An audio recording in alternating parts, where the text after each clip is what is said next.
Hello యాస్, నేను Sahasra. Welcome to our channel. ఈ మధ్యకాలంలో మలయాళంలో వచ్చిన సినిమాలు తెలుగులో సూపర్ హిట్ సాధిస్తున్నాయి. అందులో వరుసగా 3 మలయాళం సినిమాలు మంచి సక్సెస్ని అందుకున్నాయి.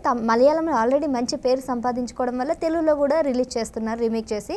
అయితే ప్రేమలు సినిమా సూపర్ హిట్ అయింది తెలుగులో.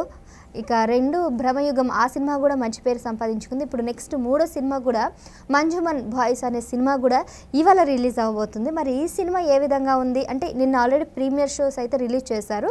మరి ఆ సినిమా చూసిన కొంతమంది మంచి టాకే సంపాదించుకుందని చెప్తున్నారు.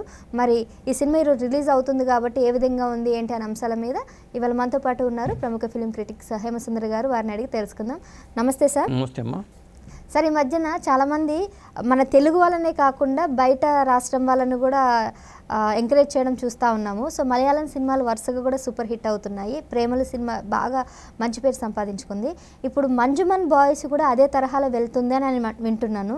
మరి నిజమేనా? మీరు ప్రీమియర్ షో చేశారు కదా. అంటే మంజుమల్ బాయ్స్ అక్కడ పెద్ద హిట్ కేరళలో.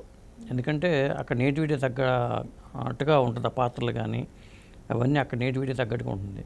అందుకనే వాళ్ళు అక్కడ 20 కోట్ల బడ్జెట్తో తీసినా అది 200 కోట్ల రూపాయలు వసూలు చేసిందని చెప్పి టాక్ ఉంది ఆ సినిమాకి. ఇక్కడికి వచ్చేసరికి తెలుగు నేటివిటీకి కొంత అది ఇబ్బందికరం అనిపిస్తూ ఉంటుంది. అంటే నేటివిటీ ప్రాబ్లం ఉంటుంది. అందువల్ల ఇక్కడ ఏ రేంజ్కి వెళ్తుంది సినిమా అనేది మనం చెప్పాలంటే ఒకసారి కథలోకి వెళ్దాం. అంటే కేరళలోని కొచ్చి ప్రాంతానికి చెందిన కొంతమంది యువకులు చిన్నప్పటి నుంచి ఫ్రెండ్స్ వాళ్ళు రకరకాల వృత్తుల్లో ఉంటారు. పెళ్ళిళ్ళకి వాటికి ఫంక్షన్కి వెళ్ళినప్పుడు అక్కడ డ్యాన్సులు వేయటం ఇలా చిన్నప్పటి నుంచి కూడా వాళ్ళకి ఒక ఆ టీమ్గా ఉంటారు. 9 మంది యువకులు అనమాట. ఇది వాళ్ళు ఏంటంటే ఒక టూర్కి వెళ్దామని ఒక ప్లాన్ చేసుకుని ఆ 9 మంది కలిసి కొడైకెనాల్ టూర్కి వెళ్తారు. ఆ కొడైకెనాల్ టూర్లో ఆ గుణా కేవ్స్ అని ఉంటుంది. కమల్ హాసన్ గుణా సినిమా చిత్రీకరించిన ఆ గుహలో గుణా కేవ్స్ అంటారండి. ఆ గుణా కేవ్స్కి వెళ్ళిపోయి ఒక డెవిల్స్ కిచెన్ అని ఒక చిన్న లోయలో పడిపోతారు ఒక అతను. అతను మిస్ అయ్యేసరికి వీళ్ళు కంగారు పడతారు. ఆ కంగారు పడి కొడైకెనాల్లో ఉంటుంది కదండి గుణా కేవ్స్. గుణా కేవ్స్ కొడైకెనాల్లో ఉంటుంది. కమల్ హాసన్ గుణా సినిమా షూట్ చేసింది అక్కడే చెప్పి అంటూ ఉంటారు. అక్కడ చాలా ప్రమాదకరమైన లోయ లోపల చిన్న చిన్న గుహల్లాగా ఉంటాయి అన్నమాట. ఇవి దాంట్లో పడిపోతే కిందకి వెళ్ళిపోతారు. 150 అడుగులు లోపల పడిపోతారు. అలా వీళ్ళ దగ్గరికి వచ్చిన అతను దాంట్లో పడిపోతాడు. 150 అడుగుల లోతులు పడిపోయేసరికి వీళ్ళు ఏంటంటే కంగారు పడిపోతారు. చచ్చిపోయాడని వదిలేసి వెళ్ళిపోతే అది వేరే విషయం.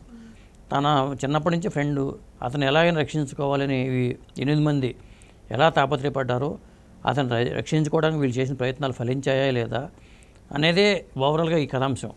దీంట్లో కథాపరంగా చెప్పుకోవడానికి ఏమీ లేదు. దాంట్లో పడిపోయిన వ్యక్తిని మనం బోరుబావులో పడిపోయిన పిల్లల్ని తీయడానికి మనం టీవీలు కతుక్కుని చూసాం మనం.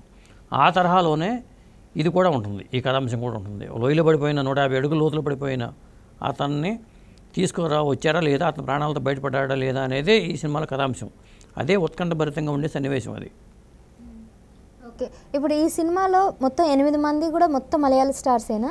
అందరూ మలయాళ స్టార్సే వీళ్ళు. ఆ మలయాళంలో సౌబిన్ షాహిర్ అంటే అందరికి తెలిసిన నటుడే. అతను మంచి నటుడు. అలాగే గణపతి, ఖలీద్ రెహమాను, శ్రీనాథ్ బాషి, ఇలా జార్జి మరియన్ను, లాల్ జూనియరు, ఇట్లా రకరకాల నటులు ఉన్నారు. అలాగే మైత్రి మూవీస్ వాళ్ళు ఈ సినిమాని రీమేక్ కాదు డబ్బింగ్ చేసుకుని రిలీజ్ చేశారు. ఈరోజే రిలీజ్ అవుతున్న సినిమాగా చెప్పొచ్చు ఇది. అదమ్మా, నిన్న ప్రీమియర్ షో రిలీజ్ అయింది కాబట్టి ఎలా వచ్చింది సార్ టాక్ అక్కడ? ప్రీమియర్ షో పరంగా అదే నేను చెప్పేది. నేను సినిమా చూశాను కాబట్టి చెప్తున్నాను. ఒక లోయలో పడిపోయిన వ్యక్తిని రక్షించడం అనే కాన్సెప్టు అక్కడ ఆ దాంట్లో పడిపోయిన వాళ్ళు గతంలోనే 15 మంది చనిపోయారు. ఎవరు ఆనవాళ్ళు కూడా దొరకలేదు. అలాంటిది ఇంకా తన ఫ్రెండ్ బతికే ఉంటాడు, అతన్ని ఎట్లా రక్షించాలంటే తాడు పెట్టుకుని దిగడానికి కూడా ఎవరు సాహసించరు. అలాంటప్పుడు తన ఫ్రెండ్ని రక్షించుకోవడానికి వీళ్ళలోనే ఆ కుట్టిన అతను నేను దిగుతానని చెప్పి లోపలికి వెళ్ళిపోయి ఫ్రెండ్ని తీసుకొచ్చే ప్రయత్నం చేస్తాడు. అదే ఈ సినిమాలో హైలైట్ అంశం అదే.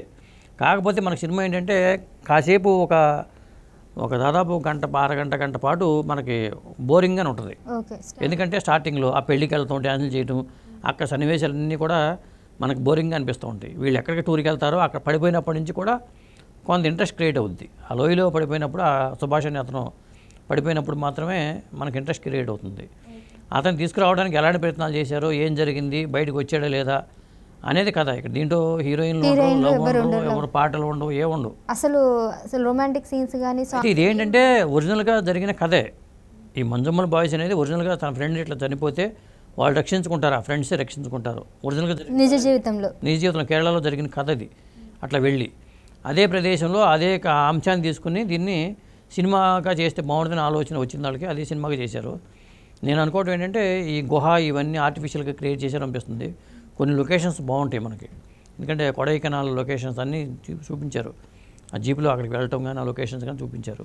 ఇక లోపల పడిపోవడం అవన్నీ తీయడం సాధ్యం కాదు కాబట్టి వాటిని నేను అనుకోవడం సెట్ వేసి చేసి ఉంటారు అనుకుంటున్నాను. అట్లా వేయకుండా సాధ్యం కాదు కాబట్టి. ఓకే. సో అంటే ఇప్పుడు నెక్స్ట్ మనకి తెలుగులో ఇప్పుడు ఏ సినిమా తీసుకున్నా కానీ ఒక కనెక్టివిటీ అనేది ఉంటుంది. కానీ ఇప్పుడు మలయాళం వాళ్ళకి కనెక్ట్ అవ్వాలంటే ఎవ్వరు కూడా మనకు మొహాలు తెలియదు, ఏం తెలియదు. మన అదే చెప్పేది, ఈ 9 మంది కూడా ఎవరు ఏంటి అనేది మనమే గుర్తించుకోలేము. ఎవరి పేరు ఏంటి, కుట్టన్ అంటారు, సుభాష్ అంటారు, వాళ్ళ ఫేసులు మనం 2-3 ఫేసులు తప్పితే మిగతా వాళ్ళ ఫేసులు తెలియదు మనకి. అదే మనకి రీమేక్ చేసి ఉంటే ఈ కథను తీసుకొచ్చి ఒక రీమేక్ చేసి ఉంటే ఆ స్టార్టింగ్లో ఉండే మనకి ఎక్కడైతే బోర్ కొట్టిందో కొన్ని సన్నివేశాలు అవన్నీ మన తెలుగులో ఉండేవి కాదు. దీన్ని కొంత మెలో డ్రామా చేసేసి కొంచెం చేసి ఉంటే సినిమాటిక్ లిబర్టీ తీసుకుని చేసి ఉంటే తెలుగు వాళ్ళు యాక్సెప్ట్ చేస్తారు. ఇది కేరళ వాళ్ళు కాబట్టి, కేరళ వాళ్ళ సినిమా కాబట్టి, అక్కడ జరిగిన సంఘటనలు కాబట్టి వాళ్ళకి చాలా ఇంట్రెస్టింగ్ క్రియేట్ ఉంటుంది. అప్పుడు కూడా క్రియేట్ అయి ఉంటుంది కదా, దాంతో వాళ్ళు ఎలా జరిగింది ఏంటి అనేది వాళ్ళు యాక్సెప్ట్ చేశారు. ఇక్కడ ఎంతవరకు యాక్సెప్ట్ చేస్తారు అనేది రిలీజ్ అయినాక తెలుస్తుంది. ఇవాళ రిలీజ్ కాబట్టి ఇవాళ రేపట్లో దీనికి టాక్ వస్తుంది.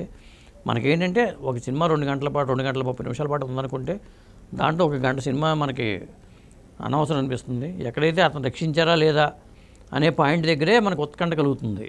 అంతవరకే ఈ సినిమాలో హైలైట్ అంశం. ఓకే. డబ్బింగ్ పరంగా ఎలా ఉందంటారు? డబ్బింగ్ పరంగా బాగానే ఉంది. అంటే మైత్రి మూవీస్ వాళ్ళు కాబట్టి ఎక్కడ రాజీ పడకుండా వాళ్ళు డబ్బింగ్ చేసుకున్నారు. రిలీజ్ పరంగా కూడా అంటే దీంతో పాటు ఫ్యామిలీ స్టార్ కూడా రిలీజ్ అయింది కాబట్టి ఇవాళ రిలీజ్ అయ్యే సినిమా వేరే సినిమాలో దాని ప్రభావము ఈ కలెక్షన్స్ మీద ఆటోమేటిక్గా ఉంటుంది. ఇది ఏంటంటే ముందు డబ్బింగ్ చేసి ఓటీటీలో రిలీజ్ చేద్దాం అనుకున్నారు, అలా కాకుండా డైరెక్ట్గా థియేటర్లో కూడా రిలీజ్ చేయాల్సి వచ్చింది. యాక్సెప్ట్ చేస్తారనే ఉద్దేశంతో. మీరు ఎంత ఇవ్వగలరు దీనికి రేటింగ్? నేనైతే 2.5 వేస్తాను దీనికి 5కి. ఇది రిలీజ్ అయిన తర్వాత చూడాలి ఇంకా ప్రేక్షకులు ఏమనుకుంటున్నారు. ఓకే. సో ఓవరాల్గా అయితే సినిమా అయితే బాగానే ఉంది, కొద్దిగా ఇంట్రెస్టింగ్ ఎలిమెంట్స్ అన్నీ కూడా అందులో పెట్టడం అయితే జరిగింది. మరి తెలుగు వాళ్ళకి ఆ కనెక్షన్ అనేది ఉంటుందో లేదో ఈరోజు రిలీజ్ అయిన తర్వాత ఈ సినిమా గురించి మనకు తెలుస్తుంది. Thank you sir.